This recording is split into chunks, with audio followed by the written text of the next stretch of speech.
உண்டாகும் சொல்லி. அருமையானவர்களே, இயேசு கிறிஸ்து மரித்தார். இந்த வருடத்துல வர ஏப்ரல்ல ஆண்டவர் இயேசு புனித வெள்ளி என்று கொண்டாடுவோம். மரித்த நாள் 2 நாள் 3 நாள் கழித்து என் ஆண்டவர் இயேசு உயிரோடு இருந்த நாள், அந்த நாளை ஈஸ்டர் என்று கொண்டாடுவோம். இந்த ஆண்டவர் இயேசு இந்த உலகத்துல அநேகர் இந்த உலகத்துல பிறந்தாங்க, இறந்து போனார்கள். 2 காரியம் தான், பிறப்பு இறப்பு. ஒரு மனிதன் இந்த உலகத்துல பிறந்துட்டானா அடுத்தது அவனுடைய அடுத்த காரியம் அவனுடைய இறப்பு.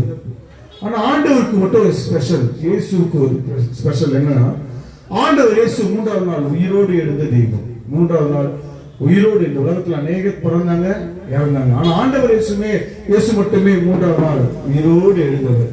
இந்த உயிரோடு எழுந்த ஆண்டவர் அவருடைய விருப்பம் என்னன்னு தெரியுங்களா?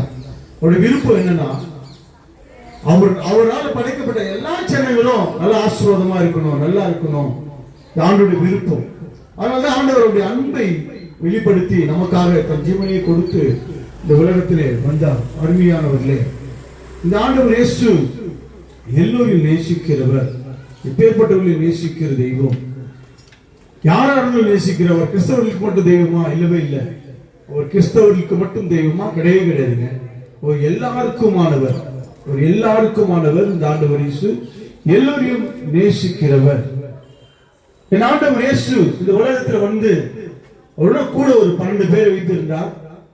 அது மட்டும் இல்லாம அவருடைய வார்த்தையை கேட்டு அநேகர் அவரிடத்துல அன்பு வைத்தார்கள், பாசம் வைத்தார்கள், அவரை பின்பற்றினார்கள். இன்னைக்கு உலகம் முழுவதும் அநேகர் அவருடைய வார்த்தையை கேட்டு அவரை பின்பற்றுறாங்க. ஏன் அவருடைய வார்த்தையை கேட்டு அவரை பின்பற்றாங்க? அவருடைய வார்த்தை தான் மனிதனுடைய வாழ்க்கையை மாற்றக்கூடியதுங்க. ஆண்டவர் இயேசு ஏன் இந்த நாளிலும் கூட உங்கள் பகுதியில இந்த ஆண்டவரை பத்தி நம்ம சொல்ல வந்திருக்கோம்னா, எங்கள் வாழ்க்கையை மாற்றினது அந்த வார்த்தை தான். இயேசு என்னோட வாழ்க்கையிலே அவர் வந்தார். இயேசு 3ஆவது நாள் உயிரோடு எழுந்தவர். அவர் அழகான ஒரு வார்த்தை சொல்றாரு, உன்னுடைய இருதயத்தின் வாசலில் நின்று கதவை தட்டுறேன். ஆண்டவர் சொல்றாரு. இந்த நாளிலும் கூட ஆண்டவருடைய வார்த்தை பைபிள்ல சொல்லுது, ஆண்டவர் இயேசு உங்களை சந்திக்கும்படியாக அவருடைய வார்த்தையானது உங்களுக்கு நேராக அது புறப்பட்டு கடந்து வந்திருக்குதுங்க.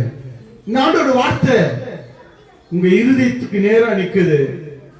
இந்த இருதயத்துக்கு நேர கதவை தட்டுது. இந்த வார்த்தைக்கு நீங்கள் கதவை திறந்து கொடுப்பீர்களானால் என் ஆண்டவர் இயேசு கிறிஸ்து அவர் உங்களுக்குள்ள வருவார். எங்களுடைய வாழ்க்கையை மாற்றின தெய்வம், எங்கள் வாழ்க்கையை மாற்றினார்.